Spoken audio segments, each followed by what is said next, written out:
Hello everybody and welcome to the Decks of the Weekend, the video every Monday where I highlight the decks that won some events that happened over the weekend. I'll begin with Pioneer. Pioneer is a format that I don't really feature on my channel, but it's definitely a very live format. It's live on Magic Online and it was live on the SCG Open last weekend in Indianapolis. The deck that won the Mox Showcase Challenge, which is one of the two big events that happened on Magic Online this weekend, there's like over 200 players, was won by Lucas, and he was playing a deck that I featured last weekend in Historic. It's very similar to what Shuhei Nakamura played in Historic. It's blue-white control with Yorion Sky Nomad, which is used to both blink for value your Omen of the Sea, your Planeswalker like Narset, but most importantly, the Wandering Emperor. You get to use the -1 ability of the Making the Samurai, and then you can play Yorion, and then get back Emperor end of turn to then minus it again. So that's a very cool play that you can play. Also, there's so many blue-white cards that you're really not playing any bad cards. You're 4 Teferi 5, 3 Farwell, Shock Typhoon, Supreme Verdict, Deluge, March, and Hole as your removal spell. You have Veto, Jawari, 34 lands, and once again, the mana base, despite not having fetch lands, like in Historic, so many duels. You have Desert Beach, Glacial Fortress, Hallowed Fountain, Handgate Pathway, Irrigated Farmland, as well as Otawara, Eiganjo, and all of the Storm Giants, and even a couple of Field of Ruin. This deck just, pretty solid, and the winner, Lucas, very often mentioned that the Yorion was very much worth it. So since in Pioneer, very many decks play very many people play blue-white control, I think that, just going to the 80 cards is better. Let's now go over to Modern, which is the decks that I featured the most on my channel, and this is a deck that I have played today on stream, on Monday's stream, and you're gonna watch it tomorrow on the channel. It's Black-Green Rock, or you can call it Saga, you can call it Rocklamer, but this deck won the other big events, which was a Modern Mox Showcase Challenge, 250 players, and this deck got the best out of it. It's pretty sweet. It's not Jund. You're not playing powerful cards like Ragavan and Ren, but you are playing a solid mana base of just 2 colors. There's Elvish Reclaimer, which is your toolbox, getting yours a Saga, but also Traitor Village, Nurturing Peatland, Golgar Rot Farm, which can buy back your Boseiju or Takenuma. Another sweet card is Witherbloom Command, which has a lot of modes.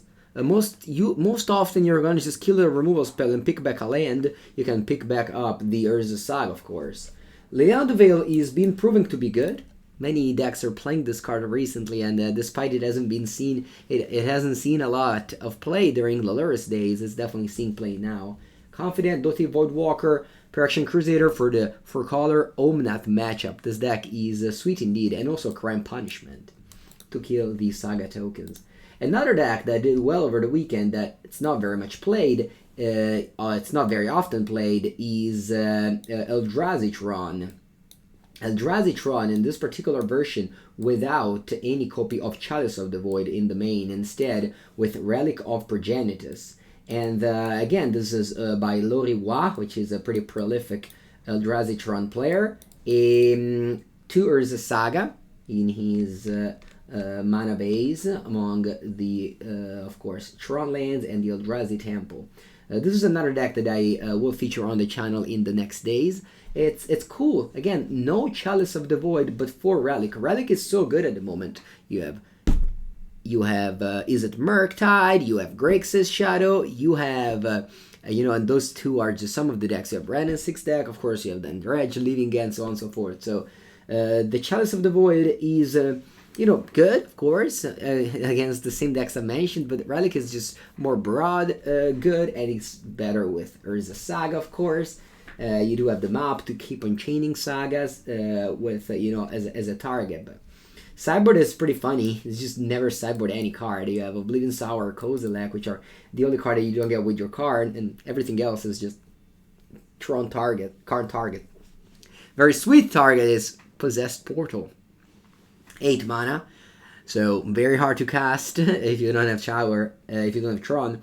And it's basically Miko St. Lattice. If you're winning the game, sorry, let me rephrase it. It's replacing Miko St. Lattice. In fact, it just locks down your opponent. If you're winning the game, your opponent doesn't have an out, because at the end of each player sacrifice a permanent, and you skip the draw step. So if you're winning when you cast this card, it's over. Your opponent cannot draw a bolt to kill you.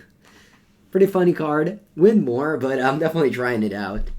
Sundering Titan to go along with the Urborg, and then some other funny one-drops, such as Circuit Mender. But yeah, most likely you're gonna pick up the Liquimata Coding, in my experience, and Ensnaring Bridge. These are definitely the two most often target. Another big lack in this deck is the Reality Smash. Alright, let's finish things off with Arena. I'm gonna feature this standard, okay, this is it. I'm gonna feature this standard deck that my friend Luca Boldrini, member of my testing team for the next event. Remember, if you qualify for the New Capenna Set Championship, you can get into my into the House of Gucci, they called it, the open team, in which Luca Boldrini joined for last PT, and he qualified again. He did that with Esper Control, which is basically just Orzhov splashing for Kaito Shizuki. My team is really high on Kaito.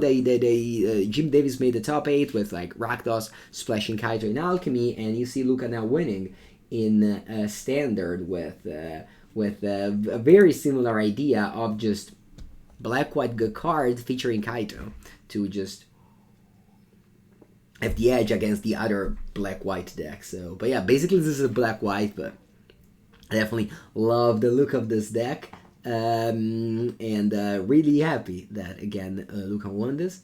So yeah, this will do it for the decks of the weekend.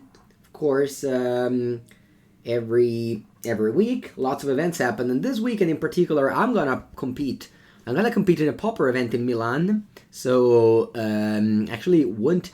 I mean, I hope on Monday I can come back in. I'm definitely posting a Decks of the Weekend next Monday. Maybe it's going to be a little bit later because I'll be driving back on Monday. But yeah, pretty excited to compete this weekend. And thank you for watching. Remembering that there's one league every day on the channel, whether it is a Magic Online, sometimes a Magic Arena. But I try to keep my content flowing, so subscribe to not miss the action. Thank you for watching, and have a good day.